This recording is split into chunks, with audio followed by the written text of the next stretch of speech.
Okay, it's preparing, so any second now. Yeah. All right, we are live. Good morning, fellow travel pros. It's me, Ashley in California, and Tine in London, preparing. UK. So any second now. Oh, hold on. Let me stop my. All right, we are okay. Tine's in foggy London town, and we are here for our weekly Slovenia Bites webisode. And this week we have an exciting announcement to make. We're going to briefly update you on the status of tourism to Slovenia. And you're going to see my messy kitchen behind me. And sorry, I have 2 kids. I can't help it. And we're going to teach you a Slovenian phrase, and we're going to briefly talk about the cultural and ethnic influences on Slovenia. So we've got a lot on our agenda today, and we're really excited. So I'm going to just start. Oh wait, first you say hi, Tine, and then I'll share our big announcement. Hello everyone. Hi from London. Yes, this is my fourth or fifth. Greetings from London town. But yeah, I'm gonna soon go to Slovenia and be there for a couple of days, weeks probably, to meet the family and friends. So yeah, you're gonna hopefully gonna see soon some of my Slovenian background, which is really not some on the Zoom. Oh, that's really exciting. I actually didn't know that, so I'm excited for that too. Okay, so friends, the exciting announcement is that we have some tentative dates.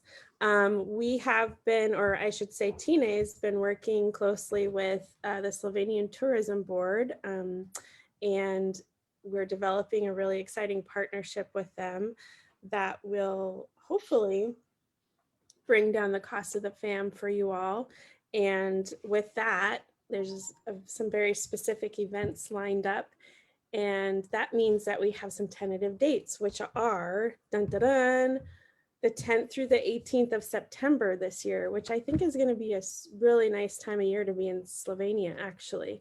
So yeah, it's amazing time to be there. You were when you were in Slovenia 2 or 3 years ago. No, you were late September, early October. So it was still quite warm. We were still walking around like in t-shirts and stuff like this. So early. So first half of September is usually the best time to go because it's very quiet by the sea, but still very nice and pleasant and warm. And I'm sure you're all gonna enjoy it. So yeah. Yeah, so that's really exciting. So make sure you pencil in your calendar the 10th through the 18th of September, the 10th being your travel day to get there, because we all know it takes, a full day to get to Europe from the United States. The events or the FAM would presumably start on the 11th, and then your departure date would be the 18th. So mark it off on your calendar so that you are ready when we can actually pin that into our calendar and have you a full itinerary for you. You don't have other stuff scheduled. So I'm really excited. Yeah, and we are sort of planning weekend to weekend, so you can, if you want, you can plan your arrival return date slightly earlier for arrival and departure later. And as it looks now, we are slowly in Europe moving towards the green traffic lights everywhere in the country. Slovenia is fully in green color now in terms of the traffic light system of the COVID.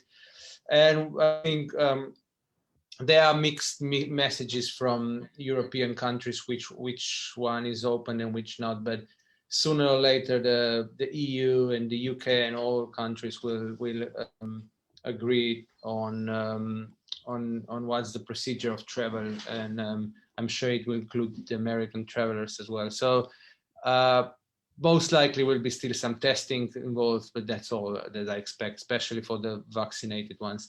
But yeah, like we say, every week follow the advice of the embassies. So either Slovenian embassy in America or the US embassy in Ljubljana or the Canadian embassy. for the latest update on travel to Europe and to Slovenia. Yay. Okay, well, now that we've gotten that taken care of, if you have any questions or comments, feel free to add them in the comment section here in the Facebook group, and we'll get to them as soon as we notice them, probably. But in the meantime, did you want to just jump into talking about our specific topic today, or where do you want to go? Yeah. I mean, we were sort of following what you guys are writing on our wall, on a Facebook wall, and I know that you noticed we talked about how small Slovenia is and how where it's positioned in Europe, and obviously we have some very big and influential neighbors, sort of like Austrians, Germans, and Italians, and then the Balkans countries and the Hungarians, and historically quite influential countries. So I wanted to talk about a bit more how Slovenian influences, how other cultures and countries are influencing Slovenia. So let me see if I can share. Oh no, I'm disabled to share screen. So why don't you share? I can send you the link and you will share what needs to be shared. Here, I can actually enable you to share. Hold on. Oh, you can do this as well. Yeah, whatever it's. Yeah. Okay. Can you do, let's see. Can you do it now? Yeah. Okay, cool. So can you see this map? Mm-hmm. Okay, so this is the map of Slovenia. We talked about Slovenia last time. Where is it positioned? So here is Croatia. This is Adriatic Sea and our small 40 kilometers coastline. So, and this bit here is Hungarian border, and on the top, on the north, is all Austria, and this is obviously Italy. So we border 4 countries plus the sea. And this is a map where you can see where you have sort of Slovenian diasporas or minorities outside of Slovenia. Slovenians were spread to other land before, but all the wars and all the changes in Europe obviously changed the borders as well. So you can see where Slovenians are fairly present still, mostly in Italy and Austria. They do have their specific rights, like Slovenians in Austria or Slovenians in Italy, and also the Italians in Slovenia and the Hungarians in Slovenia. They have their own, for example, member of parliament. But yeah, I would say the western part of Slovenia, so more Mediterranean, southwestern part of Slovenia, so a bit more to the north here, is very influenced by Italy. In terms of Mediterranean influence, in terms of the food and the accent and some expressions that we use, and even in type of wine we produce, it's more similar than they would do in Mediterranean countries, especially Italy. Then this northern part, more alpine part, Alps in Slovenia, somewhere around here, they are a bit more influenced by the Germanic world, so by Austrians, and their accent is a bit harder, stronger, like more like German, and also the food and everything. Then this part here on the top of Slovenia is very much influenced by the Pannonian Plateau, which starts here, and so namely Hungary. They have a lot of similar food that Hungary has, a bit more hearty food, like more meaty and goulash and stuff like this, but very quality food. They have a lot of spa resorts here, and it's very rich with mineral waters, and it's a bit forgotten part of Slovenia, but it's equally one of the most beautiful ones. And then the central Slovenia, sort of here, and the northeastern part is a bit more influenced by the Balkan Peninsula and neighboring Croatia, and also the food influence from the south and the linguistic influence from the south can be seen there. It's funny to talk about the influences of other countries, because Slovenia is one of the smallest countries in the European Union, and we kept our own language and we kept our culture, and we have our own country. So there is a distinguished Slovenian character and language and everything. But and it's very interesting because we are so close and so pressured by Europe around us. But in a way, it is like this, that it's still a land of Slovenians, and it's where we are, and we kind of kept this culture, which is similar to many other neighbors, but it's still very distinguished Slovenian, I should say. Yeah, I mean, this is very briefly how we are influenced by the others. Obviously, culturally and historically, everybody who went through Slovenia left some footprints. So, for example, you would have names in Slovenia that reminds of French names when Napoleon went through these areas. Then there was a lot of food and expressions which comes from the Turkish expression or Turkish food, which came from the times of Turks, and then all the years of Yugoslavia obviously brought a lot of people from ex-Yugoslavia, from Serbia, Bosnia, Croatia, Montenegro, Macedonia, all those countries, Kosovo. So we have quite a big diasporas of those nations in Slovenia as well, which you can again see in the food, in music, in names, in surnames. So, but still, it's still, besides of all this Slovenian identity, as you might see with me and Ashley, is quite strong. And we like to keep this sort of proud Slovenian character. It's a privilege, I should say, that you can be I don't know, on Olympics and then win a medal as such a small country. So and every small achievement made by the country, by our sportsmen or women, or culture, or any sort of influence that gets spread around the world, gives us a lot of joy and pleasure as a small nation, I would say. Yeah.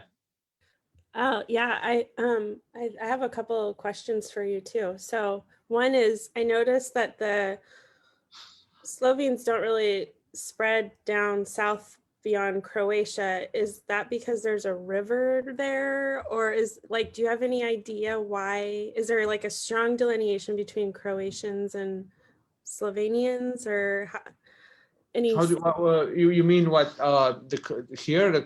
Yeah. Well, it's because this was predominantly an open border before, so I don't know. It was quite Slovenians and Croatians. I don't know. It's an interesting question, but there are rivers. Yeah, there are rivers. This border here is a river. There is a river that makes a border, but I mean, it was more or less more distinguished and more organized which is which here. It's not that they were living en masse there, like culturally. Where parts here in Italy, they were all abruptly cut away from Slovenia after the Second World War, or same goes here. So this is all more or less related to ex-Yugoslavia, where the borders were just cut through this region, and then this was just left behind. The border, where with Croatia, which is a smaller equal nation to us, we were a part of the same country, and all these agreements were easily to maintain and to set, I guess. Okay. I mean, it was just personally interesting to me because my family is from here, down there where the river separates Croatia and Slovenia, and I believe my Medish surname is possibly Croatian, but my great-great-grandfather married my great-great-grandmother, whose surname was Maurin. I don't know if I'm saying it correctly, but that is Slovenian, and they were local. Yeah, that sounds very Slovenian, yeah. And so, I think that maybe there was, I'm just curious because of the Medish Croatian, potentially Croatian side, and then the Slovene side, and then marrying together. The other questions I had, number one, are what about religious predominances? And then the thing that I find interesting about Slovenian culture is there isn't really dirty swear words. You have to, and Tine and I have exhausted this topic. So if you come on a fam, you're probably going to learn a dirty word. But Slovenians seem to adopt dirty words from other languages. So Yes, two that's true. totally different questions there, but I think they're interesting. It's interesting to go from religion to dirty word. Right? But that's true that sometimes things are so more close than we think they are. Um, religion is very much predominantly like in neighboring countries, Catholicism. So most of people are Roman Catholics. There is a Protestant, especially in the northwestern Slovenia. There is a bigger Protestant group. There is um, recognized, obviously, a Muslim community, and the first mosque is being built in Ljubljana. Actually, it was built just recently, which is a big achievement as well. Uh, there was the community was bigger, and like in most European countries, it got basically wiped away, like in every other country after the Second World War or with the Second World War. Well, but Slovenia never had a huge Jewish community in comparison to, for example, Hungary or other countries or Italy. There was always a small one, but yeah, there is still you can see names of streets being named after like the Jewish street or something like this, but it's not there anymore in the sense of bigger community. And there are other religions, and basically the freedom of religion and expression of religion is in our constitution, and it's taken very seriously and everything. I would say majority of people who are religious are Roman Catholics. There is a huge number of people who wouldn't declare themselves as being religious. So that's also something in Slovenia, especially in urban areas. But I guess this is the same in every country. And if I go to your second question, yeah, I mean there are some swear words in Slovenian, but for some reason we find more juicy swear words, more expressive, taken from neighboring countries, especially from Serbo-Croatians or Serbian or Croatian language, which is similar language, or Bosnian language. They are more creative in the field of swear words. So yeah,